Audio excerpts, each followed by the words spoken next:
Do you think any of the 40-year highs in inflation are attributable to price gouging? And do you care that that is the entire premise on... No, you're misrepresenting what she's saying, Joe. I'm watching her ads now. Okay, so then let's talk. You've seen the ads. Yeah, of course. Right. I'm going to bring down... During a crisis.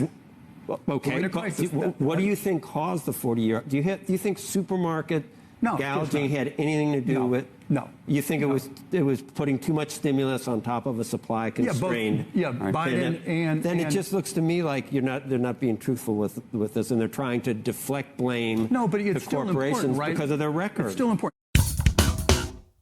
We all know exactly who Kamala Harris is, right? She's a Marxist, communist, leftist, and for years she's endorsed their policies. No cash bail, open borders, censorship of free speech, right? That's exactly what she has been promoting. But now that she's the candidate, complete 180 on all of these issues. She's a capitalist. She's a centrist, which of course is what the left always does. But the good news is the people are seeing through it. So despite the media doing all the heavy lifting and propping her up as basically the second Barack Obama, it's not working. Over here from the Daily Mail, we have a latest poll where Donald Trump has a 55% probability of winning the Electoral College and Kamala Harris has a 45% probability. So despite all these big polls coming out showing Kamala Harris with these tremendous leads, it's not going to translate into a victory, hopefully come November. But also here's some more good news from Gallup. You can see that Republican identification is now leading Democrat identification, right? So back in 2008, Democrats were +8, 2012, +4, 2020, +5. And now here we are in 2024,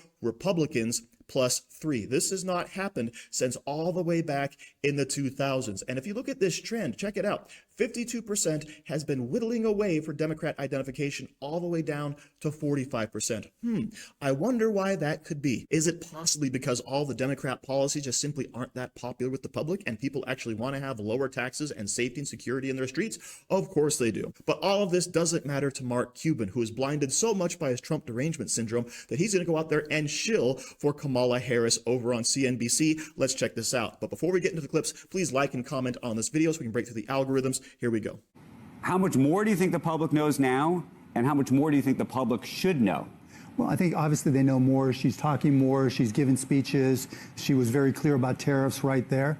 And she's got 40 days to communicate other things. Remember, think of this as a business and she's the CEO. She went from lack of favorability, lack of awareness, and way behind Donald Trump, right, to here we are 50 days later from where she started. She's at worst tied, right? People on her economic policy, she was behind Trump 25%.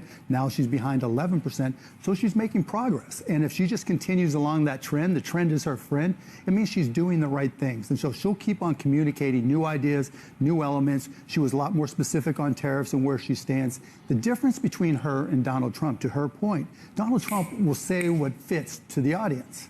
When I talk to her team about different things, whether it's healthcare, whether it's tariffs, whatever it may be, she goes back and her team does a full analysis.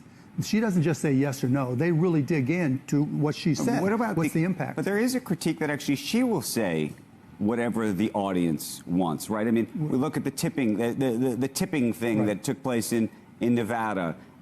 Given some of the details that we don't have on certain things, is that because some of those details would be less favorable in certain audiences? Do you see the Elon quote? I don't know what you think of Elon, but I like Elon. I like Elon too. But she was at 28% favorability, right. And then, as you say, things change. She's all the way up to about 50%.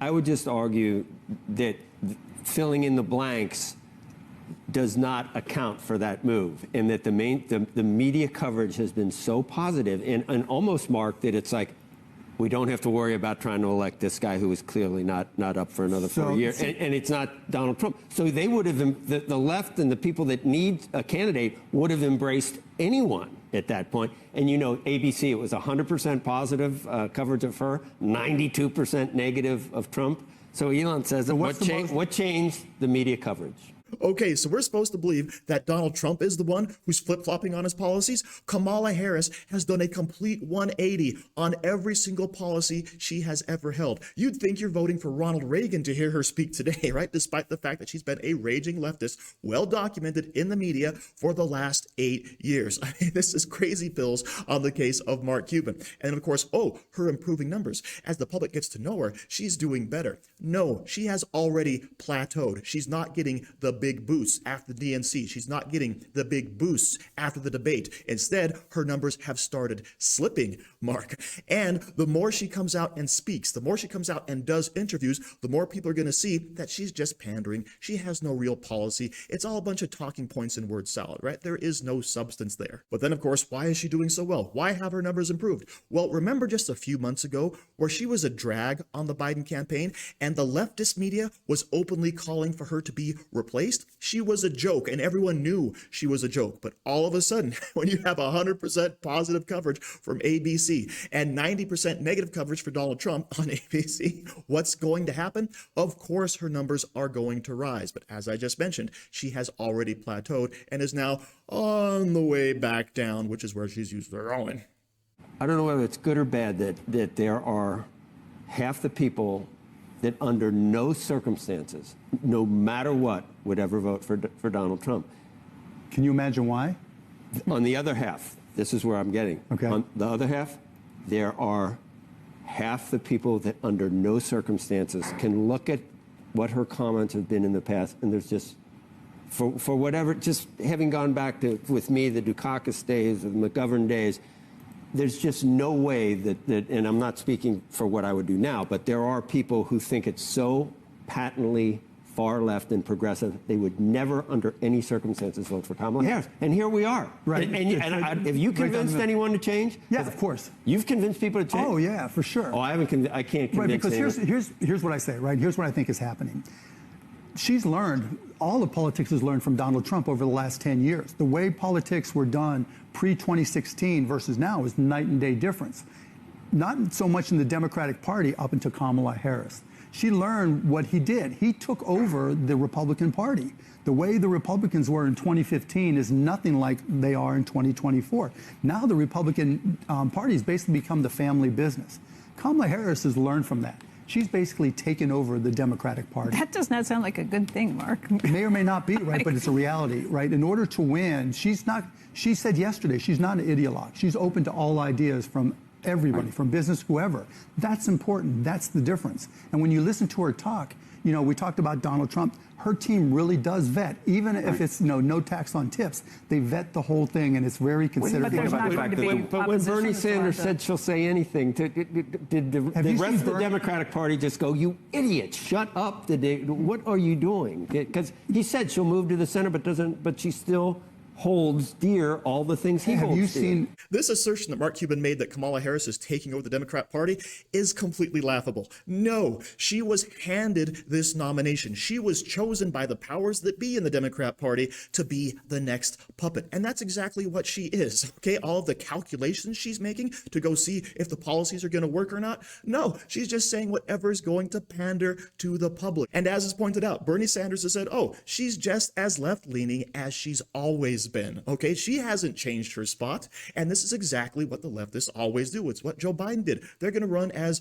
the normal candidate, the centrist candidate, and as soon as they get into power, what happens? Communism. That, of course, is the MO. That's what always goes on. And by the way, we've seen that with the censorship, with the political persecution, right? Everything that's been going on for these last 3.5 years is exactly what we've been warning about. But don't tell that to Mark Cuban. Kamala Harris is just a great CEO.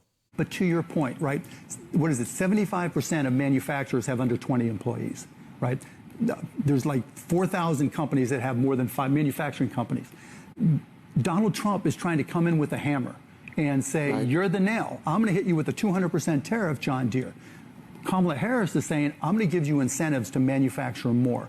Which do you think is going to work better with companies? Do you want to be underneath a hammer? Because when you put a 200% tariff on John Deere and only a 10 or 20% tariff on their Chinese competitors, their Chinese competitors are now less expensive than John Deere. And it's not so easy. We saw what happened with Carrier, right? When in 2016 they said, if you move down, right, we're going to tax you more, 35% tariff back then. And what Carrier did, they just gamed the system.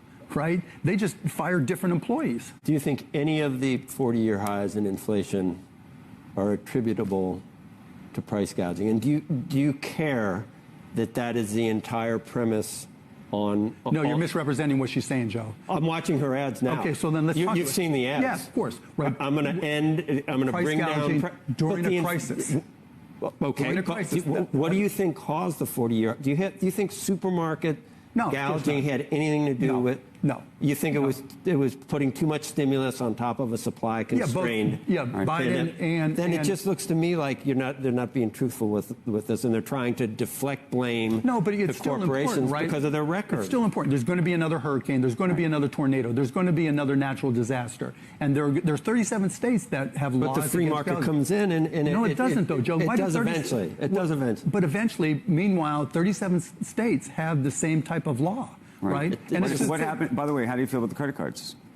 You mean Mr. Socialist Donald Trump? Trump wants to limit the credit card controls. There's only one candidate that has brought up price controls, and that's Donald Trump. No, but even when we talk about what the tariffs are going to do, in one case we know exactly what his tariffs did the first time: 1.9% inflation.